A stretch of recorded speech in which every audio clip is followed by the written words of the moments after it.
I think it's the coolest thing ever. And we are live. All right, so I'm sitting here today with a really good friend of mine.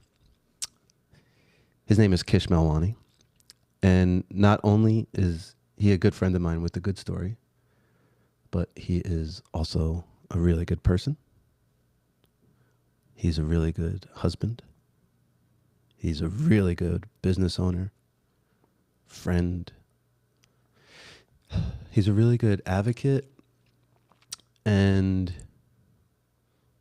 you are just all around you're a really good conversationist. And all around, you're just a really, really good person. And that's why you're here. So welcome, Kish. Wow. What an introduction. Hey, you didn't hear me do that with the other ones? I get chills when I do this. And I always say this after I do that. Like, how good does that feel for you? It feels really good. And I'm just getting a little emotional. So I didn't know that was going to happen. I say that because there's no way. I want to say that to you and everybody who I have as a guest on the other side, because I know for almost a fact there's no way you looked in the mirror and said that to yourself, and it's actually the truth. Wow. Yeah. Thank you. Yeah. So there's no, like, we're going to talk about a lot of stuff today, but the reason why I do the intro is that's the reason that you're here. Like, I genuinely, when I set out to do this is episode 6, right? When I set out to do this, I don't think like, oh, who's going to get me the most views and who's going to, when I think about it, I go, who am I spending a lot of time on my thoughts about, and who actually cares about me? Who do I care about? And then what I said before, who's actually like a really good person? And like, this is like all the things I care about constantly, like just being a good person, just being a good steward, being a good business. Like, this is what I like strive to do.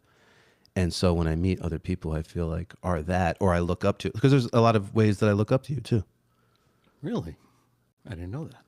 Can Last you name year, one? yeah, last year I came to you. Was it last year? It was about this time, I think, or was that 2 years ago? I was like, hey, I want to talk to you, and we sat in your office, and you gave me time, and I don't know if we sat down for an hour, and we just talked. It was last I'm year? not gonna go to you because, like, if I just wanted to talk to anybody, I can go find like a guy at a gas station just randomly and tell him all my problems or whatever like was on my mind, and just to get it off my chest. I was like, no, here's somebody, I'm gonna value how he responds to me. And I forget what we talked about. I just felt like I had a couple of things I was trying to sort out in my mind, and I was like, who do I go to? So, We always do have good conversations, don't we? which is why sometimes we don't get a lot of work done. So we were supposed to start this an hour ago, and me and you sat around and talked. But yeah, so just to set it up, like sort of table of contents, we're definitely going to talk about the stuff that you do because you work in tech. Is that the right way to say it? I think so. Especially with the various areas that we work in, right? Cybersecurity, IT services, compliance, working to serve a certain group, right? But it is all about technology and advancing us forward with technology. So that's the group. And it's so like this is your time. Like, when I think about technology folks, and when I was a kid, we would call you guys geeks. But now you're the cool kids on the block. Like, people look up to Elon, and people look up to these tech Mongols, right? Like, is that the right Mongols? Moguls. Moguls. They're not a Mongol. Like, that's who we look up to. Those are the richest people on the planet. All the geeks. It's your time. It's the time of the geeks. Should we be scared? Well, you've wanted to do this for a long time. The geeks have wanted to run the world. They've looked at the macho people for a long time and like, we could have done it. No. What scares you the most about tech right now? I think that there's a lot of concern with things like artificial intelligence, obviously. That's on everyone's mind right now. And one of the things that is scary is that artificial intelligence is changing just about everything. And so we don't know what the other end looks like. We're only getting sort of initial spurts of it. Like, hey, this is what this looks like right now. People are maybe losing jobs because AI can take care of a lot of things. Maybe the company is letting go of employees because it increases shareholder value, right? And so that makes people scared because while our stocks are doing well, does it make sense that we're not working every day? And there's a group of people that are being laid off at multiple companies as a result of this. What does the other side of this look like? Does this mean that all of a sudden we all have helpers and maybe we can work 4-hour days and eventually maybe 0-hour days? There's a lot of this still to be determined, so people are scared. A lot of this is not that different from the 1980s and 1990s when we were at this transition point where people used to, stick a stamp on a paper envelope and put something inside it and send it to somebody, and that was considered mail. And the 1990s and 2000s, we had to convert people over from using traditional mailing systems to using email as a faster communication method. And it was really weird to have things like names and @ symbols and .coms. But once we got over that hump, now people don't look back. Snail mail, traditional postal mail is mostly for those cases where you really need it and for junk. So these types of changes, we don't know what they look like on the other end until we go through them. And so there's a lot of fear. And I think that people need to take this one step at a time.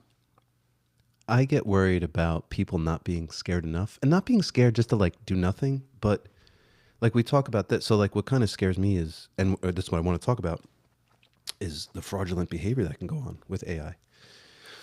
And it's only going to get worse, right? And especially, that was the other reason, besides that I love you a lot.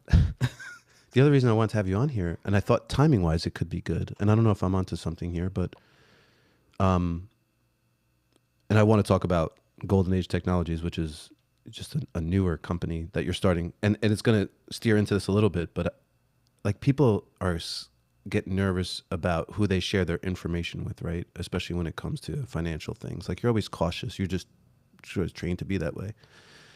But every year around Christmas time, when people go shopping, I feel like they give all their information away. They're signing up for things. They're giving their emails, credit cards, online. You are just put like in a lot of transactions for people to catch and maybe manipulate.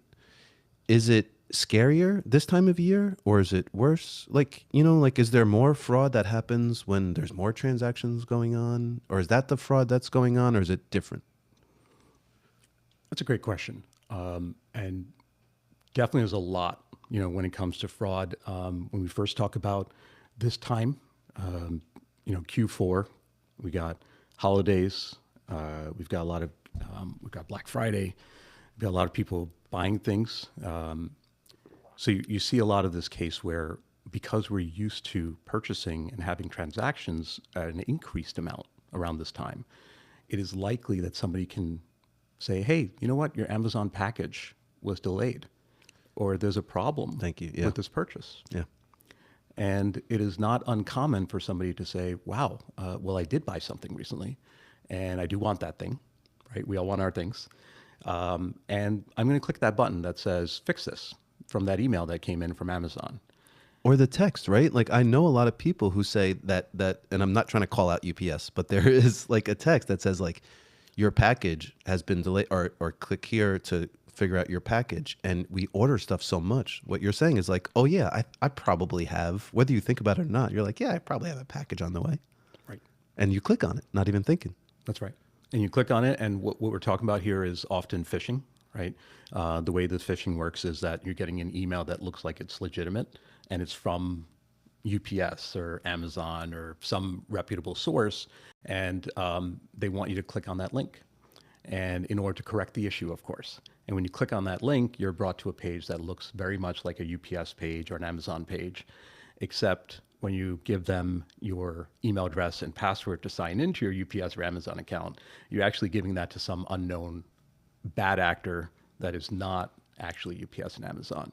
And that's how phishing gets essentially executed, right? You're giving your actual username and password to some third party, and then they're going to use that to try to get into your account and cause some additional harm. Can that happen through, I'm going to get stuck on UPS for a second. Can that happen on a, Like the UPS app? Like is that one of the ways to avoid, like if you see a text and you're like, did I order that package? Instead of clicking on it and trying to guess through the click, if you had the app, could you just go to the UPS app and be like, wait, do I have a package? Like, wouldn't they contact me through the app? Like, why are they texting me? That's right. So the best practice is to actually use the service to find out what happened. So if you're getting a message from, say, UPS, right, in this case, and it's an email, well, how do you know if it's real, right? So the best practice is that if you're getting something from somebody, go directly to that source. And they have something within their systems that'll say, hey, here's what we sent you a message about, or here's the issue that needs correcting. And if you don't see that, at least it gives you some pause to say, wait a minute, was that email that I received legitimate? I did that and I brought up UPS because it was the other day. And I've been buying a lot of stuff. I'm not going to lie. I've been shopping, Kish. I mean, I am clicking. I didn't know Amazon had this. That was like, it was like one buy click. Have you done this before? Oh, yeah. It's dangerous. My thumb hit it by accident. And I was like, oh, that's on its way. I'm laughing. You got me tearing. I'm laughing inside. So I got, what was I trying to say? I lost my train of thought completely. I know it was about UPS. I'm sorry. I lost my train of thought completely. That's okay. Now I'm kind of curious what you bought. Oh, I did the search. So I get an email and it was like, hey, it said delivery exception. And I was like, what the heck is a delivery? So it just means like bad weather. So I ended up looking into it. But it was it said like mci.ups.com. And I'm like, oh, that's a scam. So I Googled it and UPS was like, no, this is us. And so that's what I did. And I was like, okay, now let me look into this. And the package came. That's what I was trying to say. Sorry. I really am buying a lot of stuff. Like that's what I guess I'm fearful because I'm like, I am cautious of it and I'm buying stuff. And I think about older folks. I think about my parents who, like if that text message showed up for my dad, like he's sorry, Dad. I don't even think my dad's on LinkedIn. I'm doing terrible today, Kish. I just know that he's following through on that. Do you know what I mean? Like I just know and I wonder if that's the population that's more in danger. Like I'm savvy, right? Like I'm talking about this stuff. I'm sort of living it. He's coming from a place where he trusted people more often. When you ordered something, like nobody else would have your address. I told you a story one time of like this kid just showed up for like a soccer drive and they gave him a check for the soccer team. And I just asked my dad, I'm like, have you ever seen that kid in the neighborhood before? And he's like, no, I have no idea who he is. And I was just like, oh, okay. Like Nothing weird about that. And that's at your face door. So like he trusts that. So of course, like I feel like an email, like all this stuff, he's very trustworthy. The assumption is, yeah, how would they even know? And yeah, he's going to be vulnerable. Am I right? Is the older population more vulnerable? Yes. The short answer is yes. The quick, easy answer is yes. The long answer is that we use the FBI's Internet Crime Complaint Center report. I know it's quite a mouthful. IC3 for short. The FBI publishes a report every year, and we have the 2024 report. And when you look at it, you definitely see a group that is inordinately being impacted, right?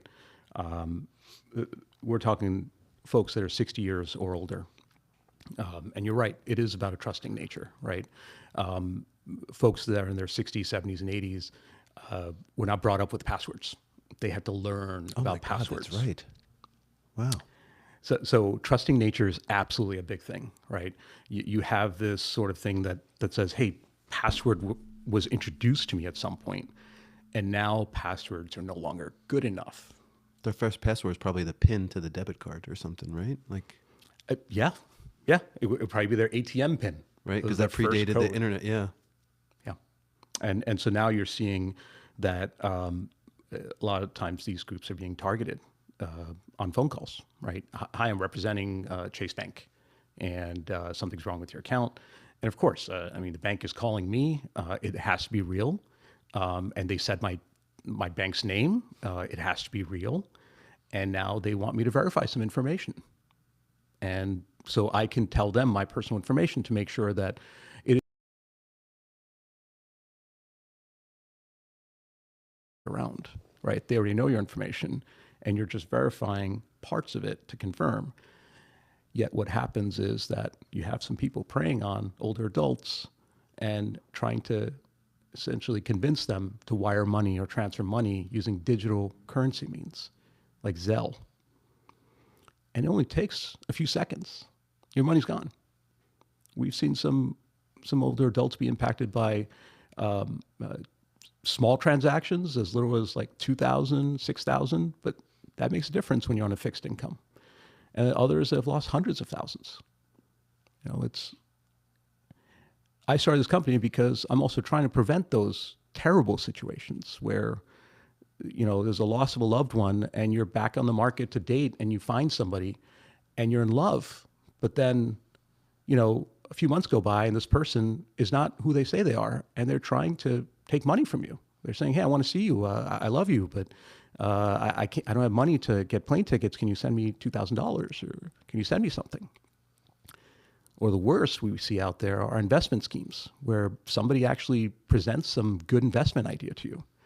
I mean, $6 billion was lost just last year alone from older adults getting impacted by investment schemes. What was that number again? $6 billion. That people kind of just gave away, essentially, right? Just Yep.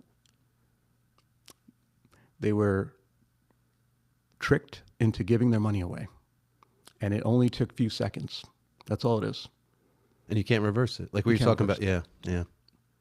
You can reverse sometimes depending on how fast you respond and at certain institutions.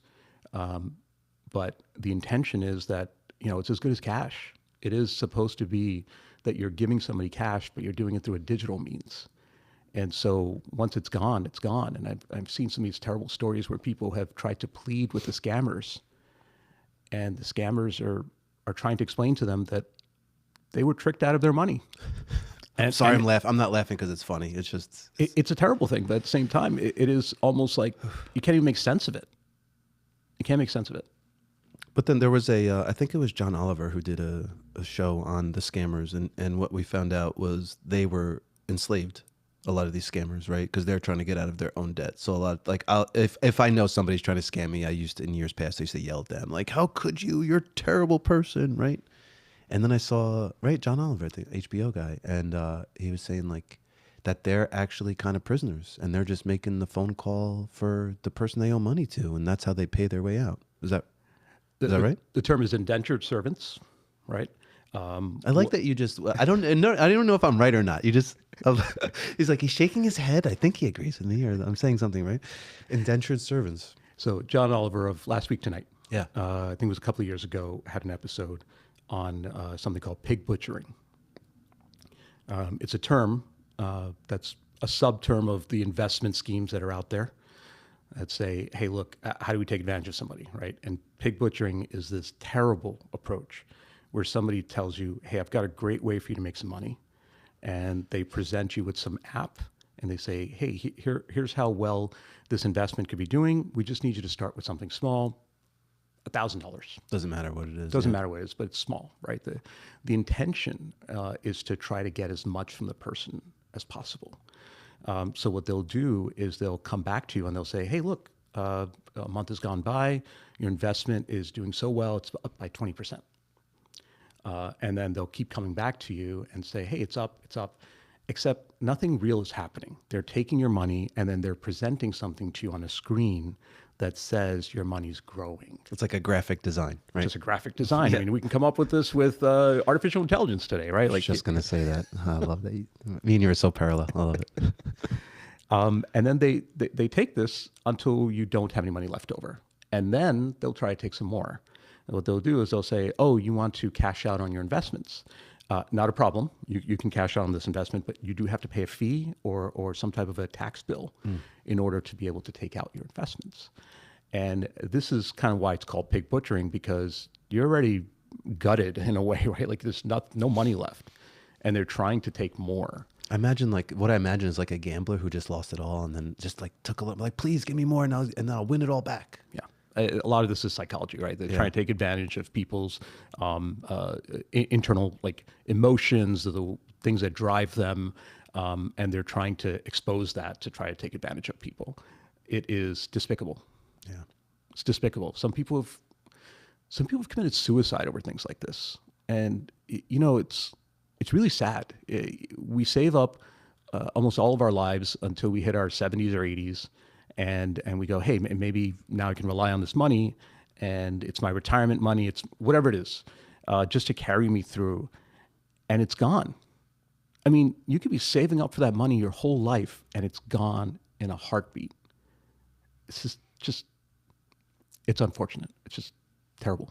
And so many people that are victims of this are going to, like anything else, like whether you're a victim of sexual abuse, domestic abuse, like you end up being quiet about it. So I imagine a lot of these victims feel shameful and they don't even tell anybody. You report it maybe, but where does that complaint go? Is that really going to, maybe it does something, maybe it doesn't, but they don't tell friends and family like, hey, you should watch out for this. Like nobody's telling to me, because I brought up you brought up to me one time is it called the grandfather scam? When like a child says, hey, I'm in this, I need this, pay this. And it sounds like the person, right? So I brought this up to somebody. Me and you just made something or talked about something. And the kid goes to me, oh my God, that happened to my Nona. And I was like, oh my God, I'm not like, so he was in an office where he worked with people for years. They didn't even know. They were like, that happened to you for real? So that's what I'm saying. He doesn't go around telling people that, but it's real. It's personal, and people are very much ashamed. If I gave an imaginary person, not imaginary, but if I gave a false person $1 million, I wouldn't tell anybody. I'd be really embarrassed. I would. I get that. It is understandable from a personal standpoint that something terrible happened and you made a mistake. We wrestle with this often, unfortunately, right? Where we have people sometimes contacting us and saying, hey, something bad happened to me. Now, of course, our company's focused on prevention, right? It's not to deal with the matter after it's happened, although we can help with that as well. But our area is really to prevent it by changing your practices. You're not going to get a lot of help once it happened from anybody. That's my point. The banks don't help you a lot. So our job, while is to also help, right, our clients directly, we want our clients to help themselves and the industry overall. And what is the industry? Older adults in this case, right? I mean, not exactly an industry, but it is a group that is being targeted. And we have organizations from the government that are there to protect us. The Federal Trade Commission and the FBI both have reporting mechanisms where you can report crimes to them, any type of fraud, any types of scams. And we encourage people to do this. The reason why is because 10 cases of $100,000 of fraud that don't get reported is the same as one case of $1 million of fraud. So the FBI and the FTC are essentially looking at this information and they're saying, well, if there were 10 people that are impacted by 100,000, that's $1 million of damage. We're going to go after this. So when some people are concerned, the amount of impact is minimal. I was only out $12,000. The government doesn't care. Mm-hmm. Not true. $12,000 times a number of victims can add up. And if you say something, we at least have that information to do something about it. So unfortunately, the question that I have is, how many people have not reported it, and what are the real numbers? Right. That's the real concern. And so even on our website, we have, at goldenagetechnology.com, we have a report scam button at the top. That doesn't benefit us directly. It benefits our clients. It is there for them. It's for the cause. It's for the cause. Yeah. It's so that we can actually change this over time. We want the FBI and the FTC to take action. We want them to have ways to protect, essentially, the American people. The phone calls you must get just about stuff. That's got to be, it's wild. Because I only know from what, all right, I was like, am I going to bring this up? I'm going to bring it up. This happened to me, but reversely. Like you can't, so I'm almost afraid to say this, but I don't care. Somebody sent me $300 Zelle. And I called my bank and I was like, I don't know this person. I don't want the money. Send it back. And they're like, you just got to keep it. I could not reverse. I couldn't say no. I reported it, and Zelle. It's actually through Zelle. So Zelle is, they were like, yeah, you just got to. There's nothing we could do. So somebody sent me $300 Zelle. I don't want it. I want to send it back. I actually just want to get rid of it. I don't want it there. I can't. I can't refuse the money. You know what? I could use $300. You want it? But I guess what I'm afraid of is eventually that person goes, hey, I didn't do it, and the bank corrects it, and then say, hey, that $300 isn't yours. Now, what if I have, like I said, I'm doing a lot of shopping, so maybe my account is low. It's not. But let's say I had $299, and they reversed that, and now I'm negative. Now I'm withdrawing. Like, I just don't know what there's no scam there, but I think somebody put the wrong digit and just sent me money by accident. I can't even reverse it. I just feel so terrible about that. This is an interesting thing that we're seeing as the technology keeps developing, right? What you're referencing, there are services like Zelle, for instance, right? Zelle is a service that a bunch of banks got together, Chase, I think, leading the effort, basically saying, hey, this is how you can transact money through a digital means. And I'm interested because did you know who it came from? I don't recognize the name. And I Googled the name, and it's a weird like Instagram account. And I was just afraid that that person was going to contact me directly and say, hey, I sent you money by accident. Can you send it back to me? This in a different means. And then let's say I send them back $300. Then they go to Zelle and say, hey, that was a mistake, cancel it. And now that gets, you know what I'm saying? Like, I thought that it was a long play, but for $300?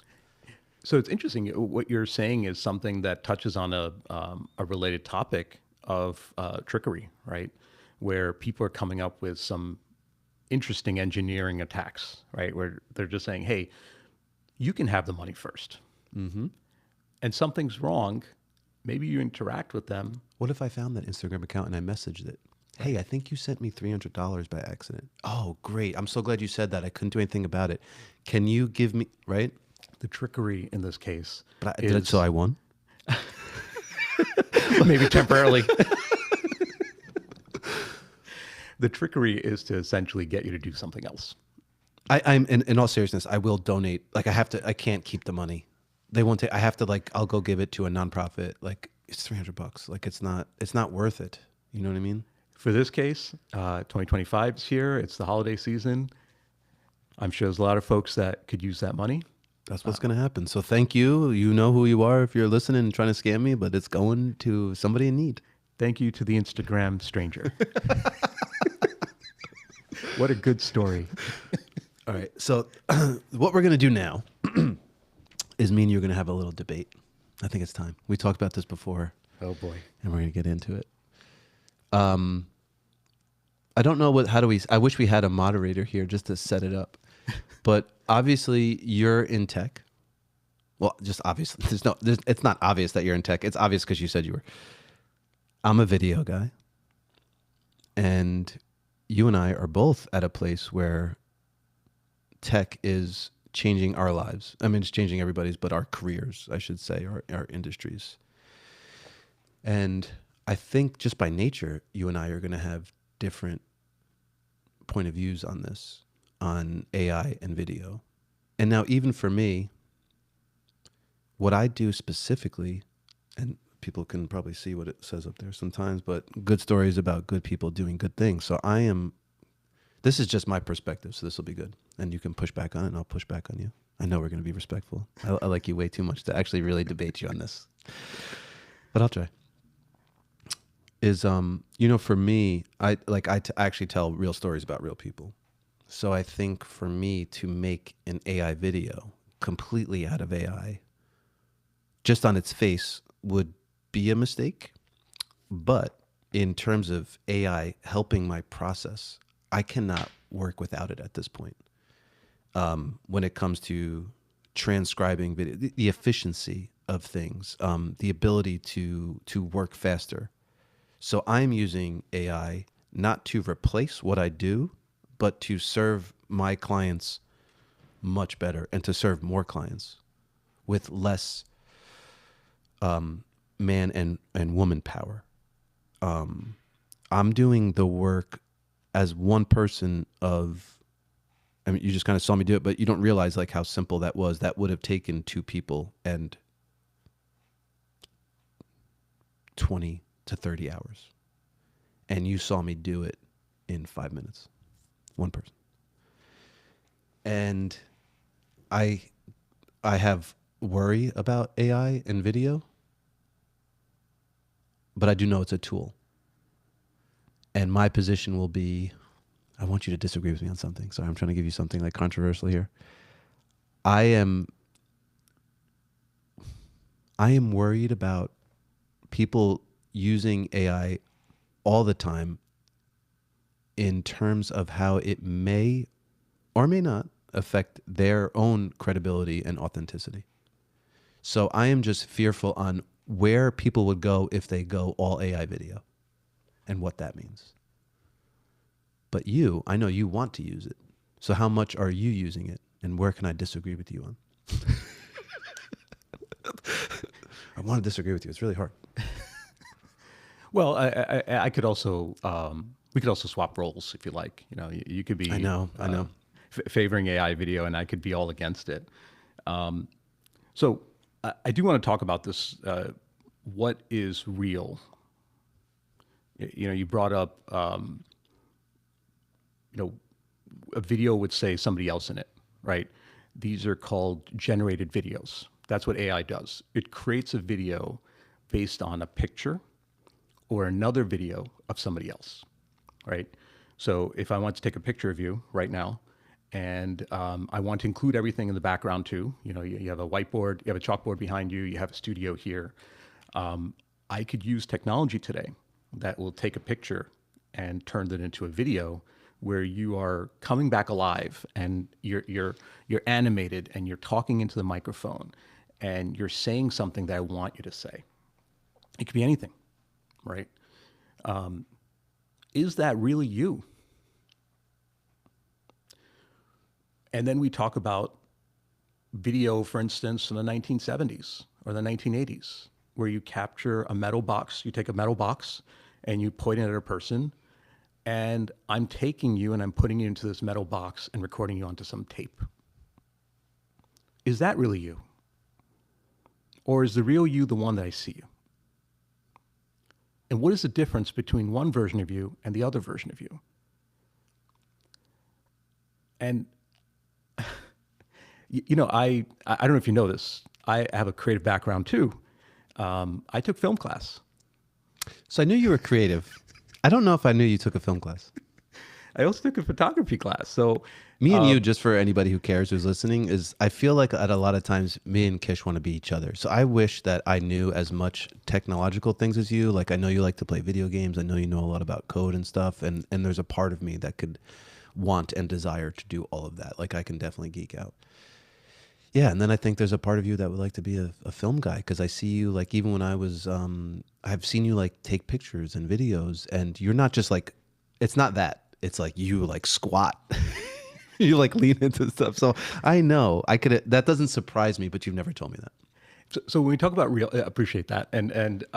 I agree. In fact, since childhood, since college years, let's say, I have always found the ability to take something in the real world and capture it, you know, into some type of digital or film-based approach to tell a story, to share something good, like the way you do, where, you know, and I've seen some of your videos where it's just like a minute of something about a police officer going through a troubling time, and just that storytelling.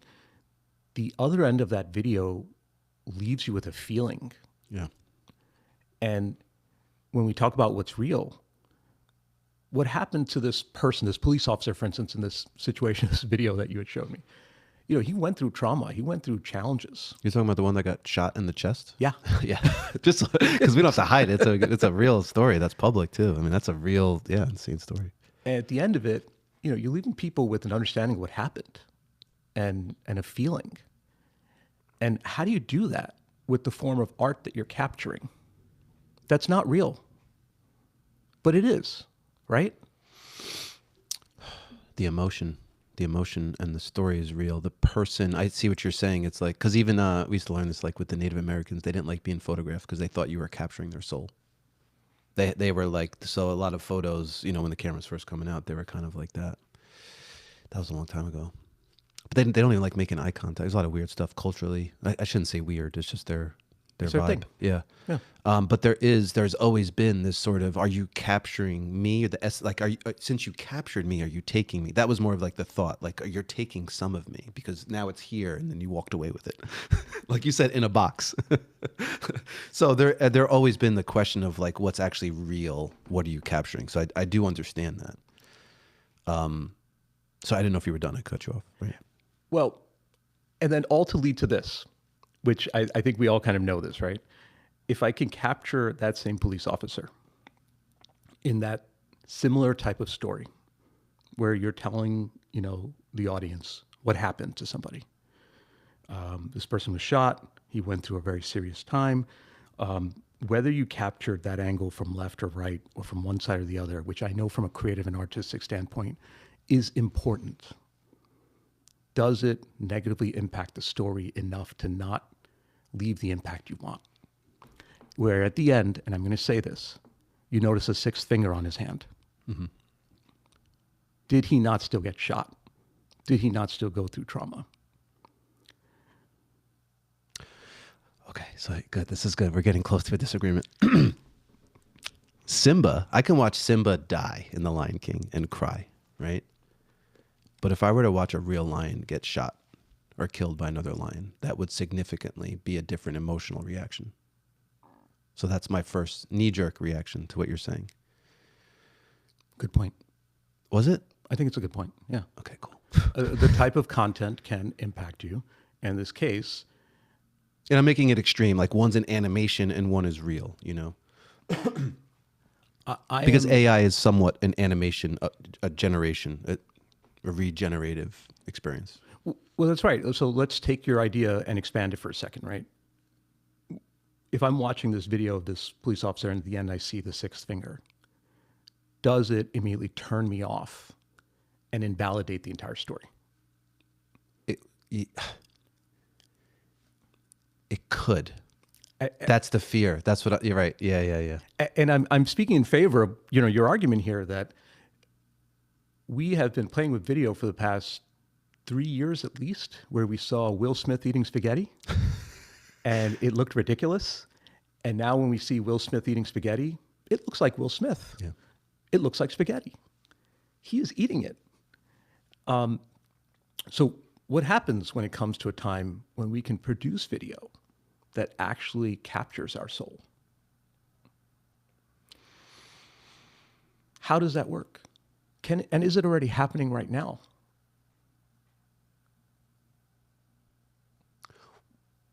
We can only, so yeah, no, it's not, because we can't even, here's, oh, this is so deep. I love this. Kish, we can't even coherently describe ourselves to ourselves. How could we coherently describe ourselves to AI to duplicate ourselves? Every person is completely different. Whatever what people think. This is where I love AI, because the population of the world is now in question. Like, is it really 7? Like, I've heard a study that China doesn't really have 1.5 billion people. It's more like 700 million. And I think AI, in some ways, as long as they're not altering it too much, in that way, I'm outside of video for a second, but in that way, hoping we get more towards the truth of what things are. This is the hope of what I have for AI. I don't know if it's what it's going to be, but it's really great to go on X and see a video and go, Grok, is this real? No, it's not. It's one of my favorite features about how AI can check itself. I don't even know if humans can check themselves as efficiently as AI can check itself, as long as it's coded correctly. It can't. But that's my point. It can't capture the soul because we spend our entire lives trying to capture our own. Like, that's why we write stories, because we cannot understand all of the information that's going through our heads. So we tell these stories to contextualize and then boil it down to an emotion, because that's all we're really capable of processing when it really comes down to it, because it's too big and heavy for us, everything else. We can't understand the magnitude of the universe, of relationships, just, sorry, I'm on a tangent, obviously. Like one thing that I don't think I learned this. We did not invent math as humans. We discovered it. Math existed. So it's not like we're so smart we invented math and now we have these theories and we do engineering. No, engineering and our theories wouldn't even exist until somebody discovered that that math even existed. You can't try to create your own math. You can't. It's not going to work out because it's not a theory. It's a thing that exists below our understanding because we're still trying to figure out math. There's now people saying, right, 1 times 0 doesn't equal 0. It equals 1. Like there's that now happening. Oh boy. Yeah. And you can't dispute it because this guy makes it sound really right. And he's challenging astrophysicists. Is that the word? I'm not always good. Astrophysicists. Is that right?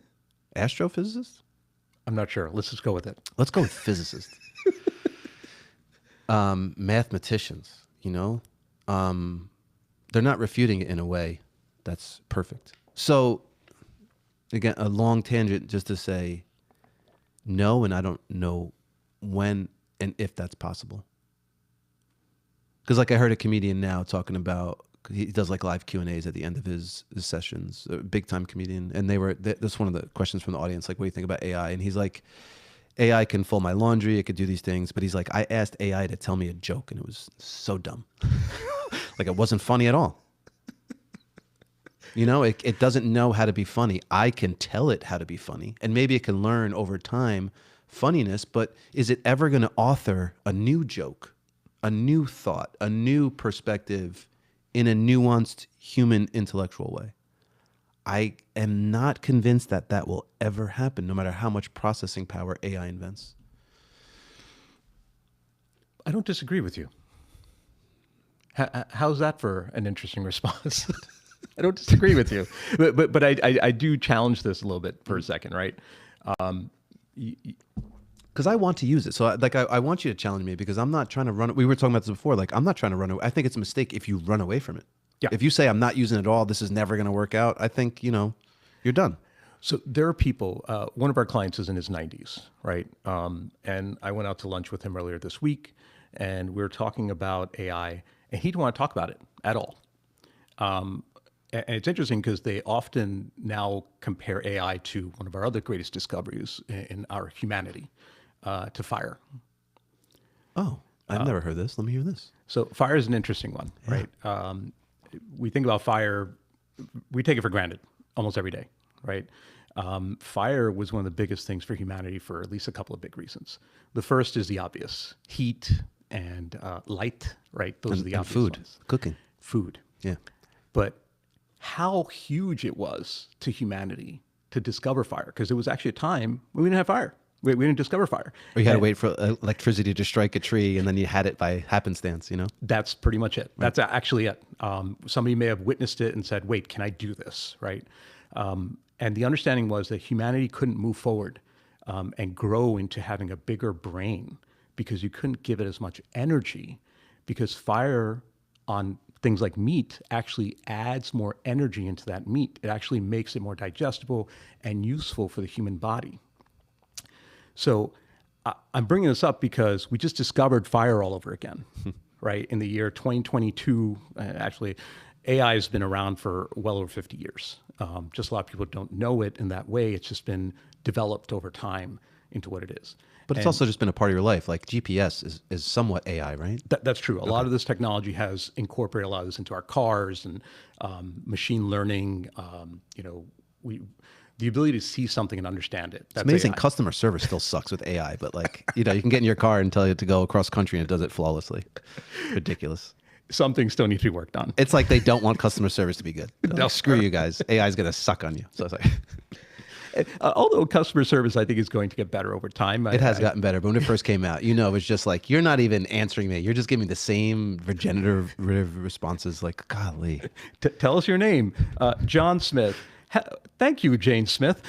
Did I solve your problem correctly? Gotta go. No. Yes. No. So going back to it, some people just don't want to talk about AI, right? But we're talking about it, and I think it's actually one of the simplest things out there because it uses things that we have all learned for years. AI is all about two big things: words and math. And you know that we have learned words and math since kindergarten, heck, preschool.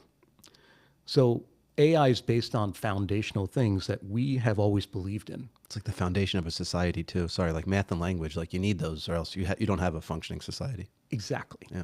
So now when we go back to the example of telling a great joke, what is AI doing? AI is taking a bunch of words and creating a word salad. It's just taking a bunch of words, mixing it up, and it's trying to create words in a type of order that makes sense for us. That's all it is. So a lot of times we give it so much credit, yet it's just reading and writing and math. That's all it is. It's the same stuff we've learned. It's just going through it faster and in a more intelligent way. And it can go even farther. It can take words to create pictures and pictures to create videos. And who knows what's next? The way I've tried to use it, like all in AI, one way, and I'll show you the videos after, is I have client testimonials on my webpage. So I've been working with it. You asked me off camera if I'm using Sora, if I'm up to date. And it was a complicated question for me because I have partnered and hired somebody who is working on his own AI video technology with this gentleman in India, and they just started a business together, and they're doing their own thing. So they're the ones connecting all of the pieces behind the scenes to make their version better. And his goal is to sell it one day. So I'm just sort of piloting his. I guess I'm investing in him because the stuff that I'm getting is terrible. That's one way to put it.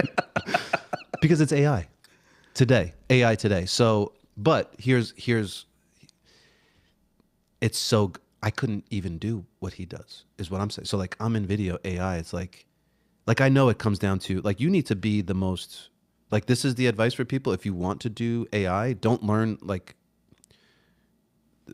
you could disagree with this probably too. Don't learn AI, learn how to write the prompts to get the good AI. Because how you tell AI to make you a video is more than understanding how AI makes video. No, you're completely wrong. Tell me why. You go to film school to learn how to make videos because AI doesn't change that. But film school's not going to teach you how to write the prompt. Film I have video people who are trying to make AI videos and they're terrible because they don't know how to describe it. That's exactly what I'm saying though here. In film school, they teach you settings. They teach you backgrounds. They teach you about light conditions. They teach you about how to track forward with a camera. They teach you how to capture sound really well. AI is no different.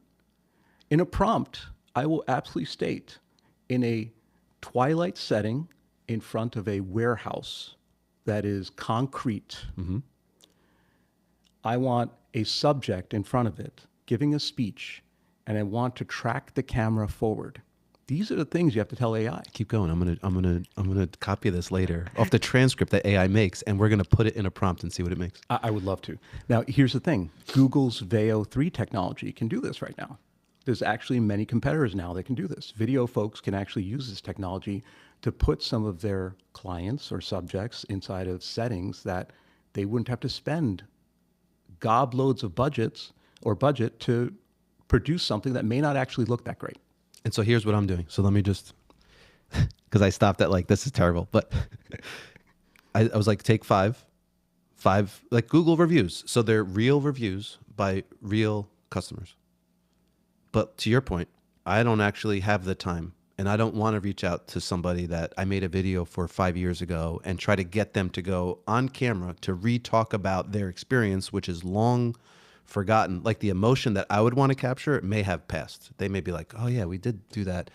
What was that? I'd have to like remind them. There'd be a whole process, scheduling, getting my own crew there, doing it, hoping that they say it the right way. It's not that critical for me. So in that way, if I felt like the investment was worth it, I would do it.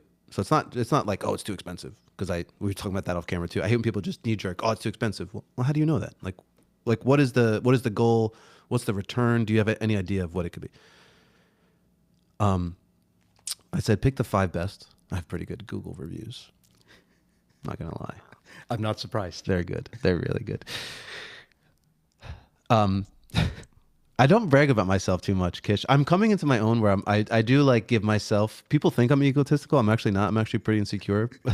Only on your podcast. But I'm like very egotistical on my podcast. He wasn't getting.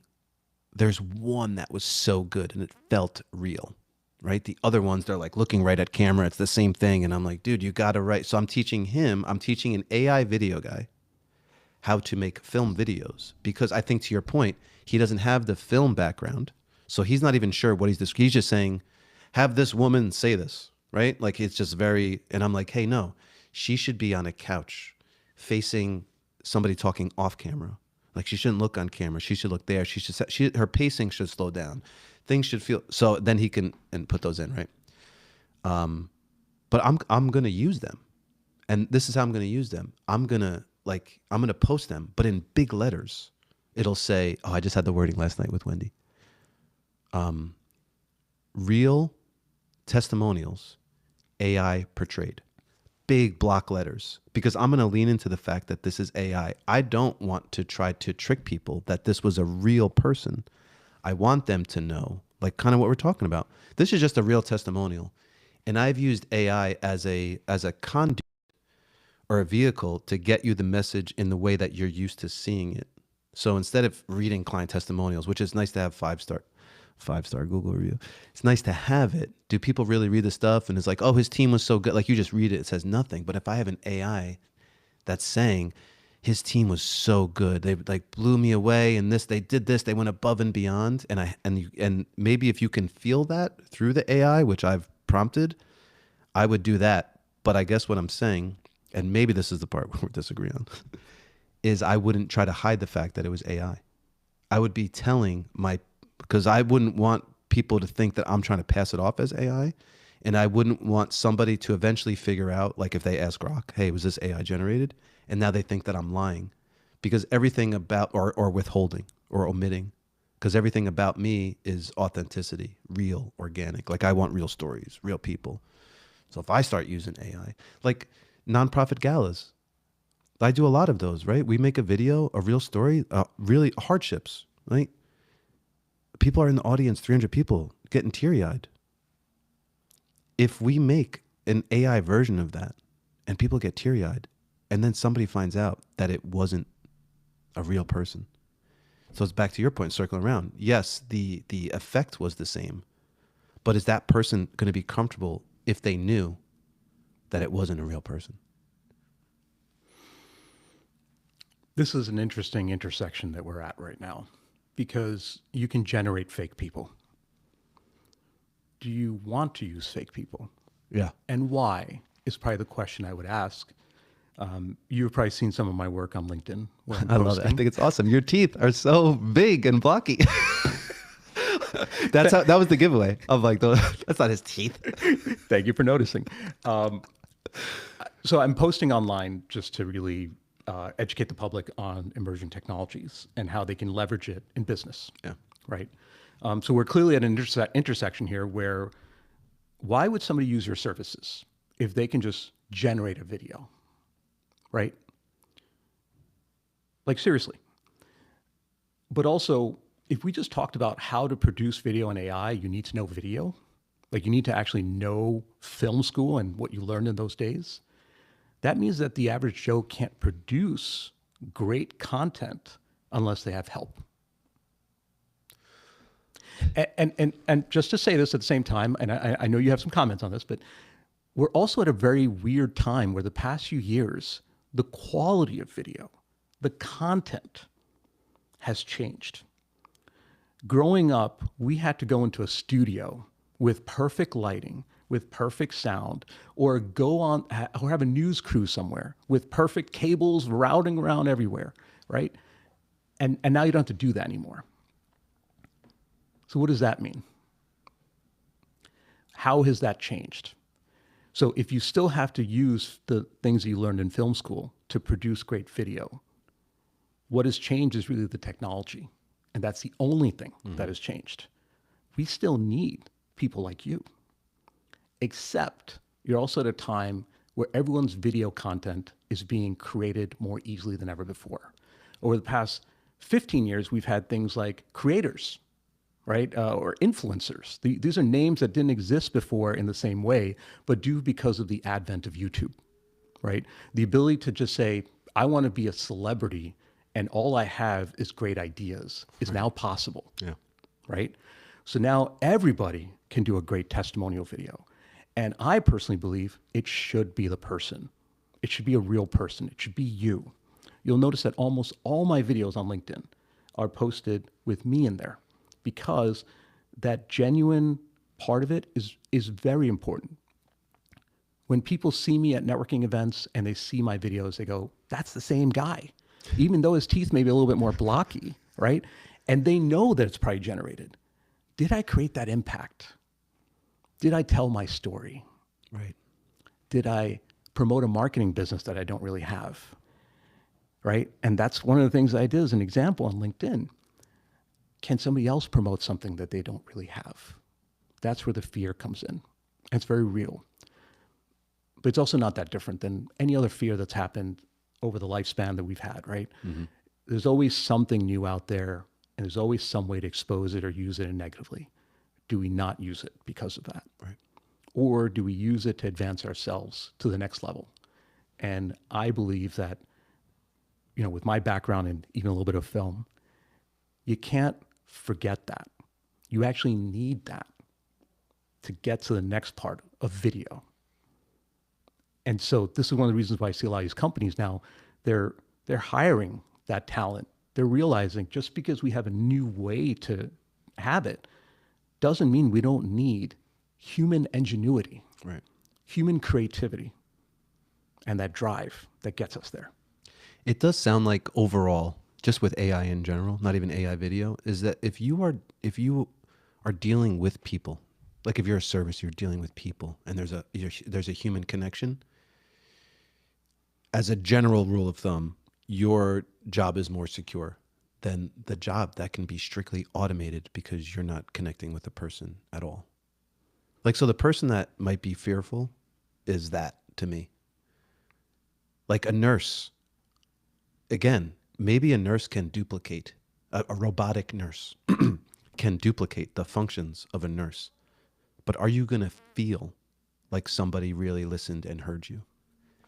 You can have a robot companion, but when you lay with that robot and you are intimate, even if it was duplicated, let's say you were a widow and you re-established your partner as a robot and laid with them, that is not, it's not a human.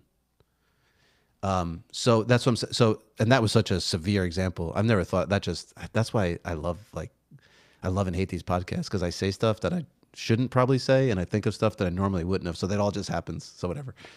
But I just thought about that for the first time, because that's going to happen. Somebody's going to do that.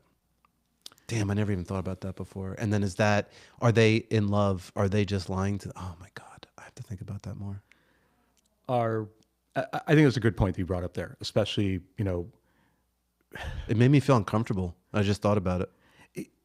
Let's make it comfortable for a second. Let's make it comfortable. You're the man. So here's the thing. Are there people in China? Is there a city, for instance, that has a inordinately large male population and very few females? And are these males struggling to find that they can't live in the way that everybody else does in other parts of the country or parts of the world, because you can't find somebody to fall in love with, to have sex with? Right. Are there places in Japan that have programs for Americans to come to Japan just to be companions to some Japanese folks? Yes. They really have? There are. Yes, there are. Why are you just telling me about this? I'm kidding. I'm kidding, Wendy. So don't tell Wendy this. Hope Wendy's not listening. Could they benefit from such technology that is going to serve their needs? And are we serving humanity now? And is this important? I leave another question, I guess, but Yeah. I wanted to soften the concern you had, Yeah, because I feel like we're doing this not just because we want to have sex with anybody, right? There's actually a need. There's people who are struggling. I mean, that's yeah. There are, but it's not like it's half the population, right? So let's be real here. There's also, we have in America, divorce rates pretty high, right? We have cases where people are looking for love and can't find it. Right now, they're substituting it with the internet, with TV, with other things. They can keep substituting it with more things, as long as they get what they need. And I feel like AI and all this advancement, while we could be making mistakes, while we could have things that go left or right, our goals are still there to make things better Right. for us, It's progress. all of us. Yeah. So maybe if you have a robot companion, you won't fall for the romance scam. Or maybe a robot scammer will scam your robot companion, and the robot companion won't let it really impact you. Or his robot will try to mess with my robot.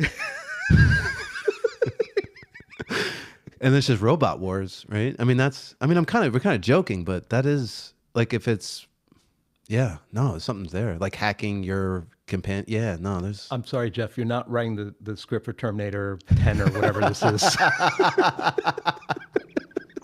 We're not doing this. We're not bringing Arnold back.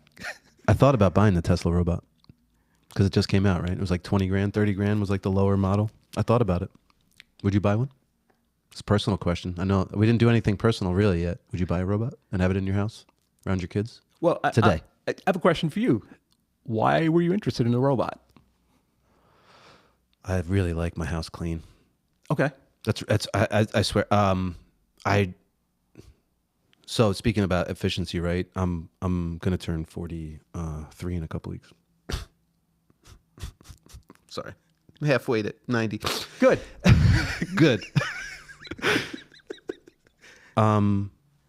What matters to me the most, growing up, every Mother's Day, every anniversary my parents would have, Christmas, my mother would always say the same thing. I don't want anything. I just want time with you. It's the most important thing to her. And that is the most important thing to me.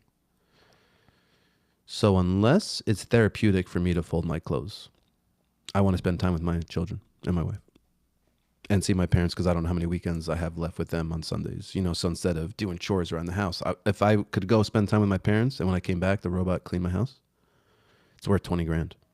That's really why.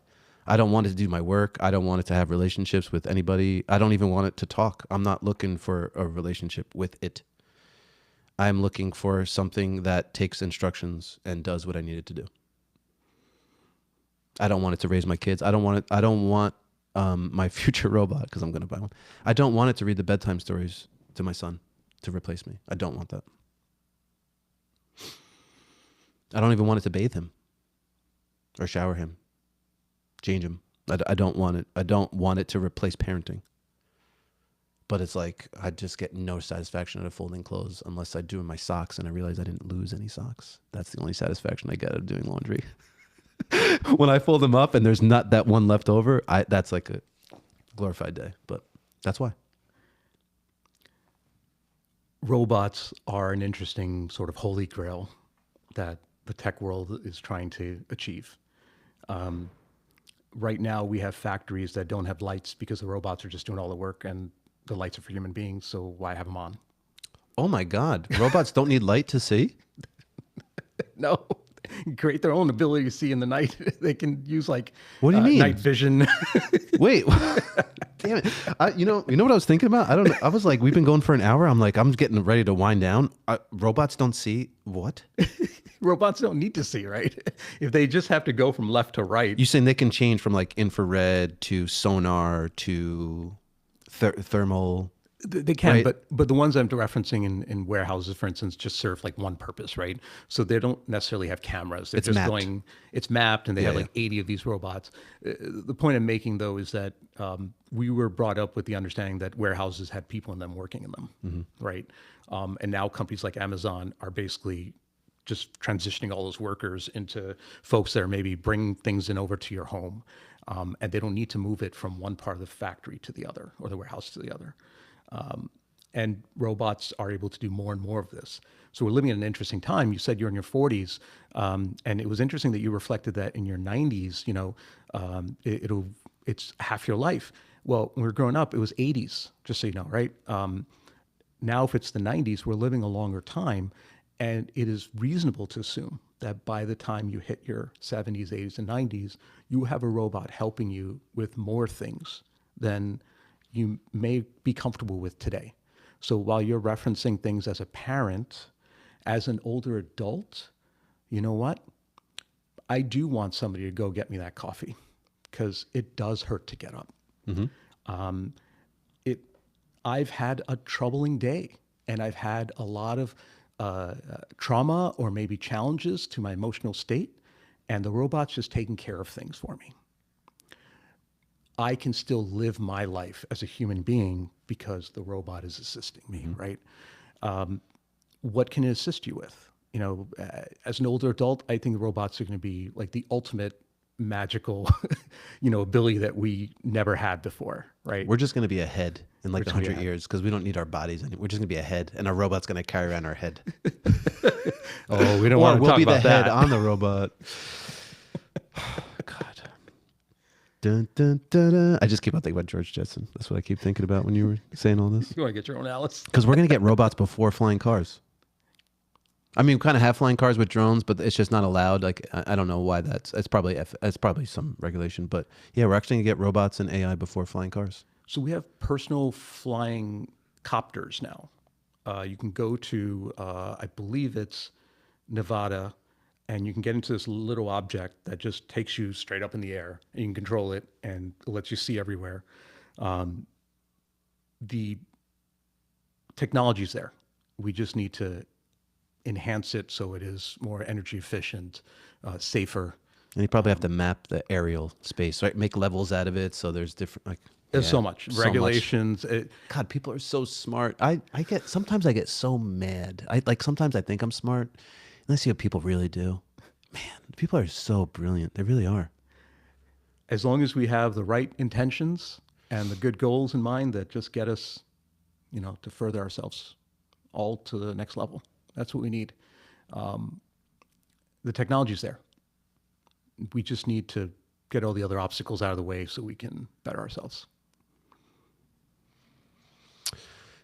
Kish, I think we're good. We've covered a lot. I feel good. I think we ended on more of a hopeful AI experience. That was fun. I really, like I said, when thinking about who to sit across from at this table, because I get to decide. I like that this is in my control. This is not funded by anybody. This is not to make any money. Like, this is just the only reason I do this is to sit across from somebody that I really enjoy, that I like, and to share time and space with them. I told you time is really important to me. Just gave you like 2 hours on a Friday, bro. I really do like you. You are speaking of intentions, because yeah, tech, IT, you do these things. You own ServiceByte. You're starting Golden Age Technology. You are a successful business owner. You've done it through challenging times. We've been watching each other go through these hardships, and just watching flow of business. How do we adapt? This changed. This competitor did this, and here we are. We're still here with our businesses. I don't know how we did it. We're doing it. It's amazing. So thank you for giving me 2 hours of your time today, even though we recorded for an hour. I really appreciate you, man. So thanks a lot. Thank you for having me. And to anyone listening, thank you for joining us. We hope you learned something. Thank you, Jeff, for putting on these podcasts. These are great. I love it. So that was Kish Melwani. Thanks, everybody.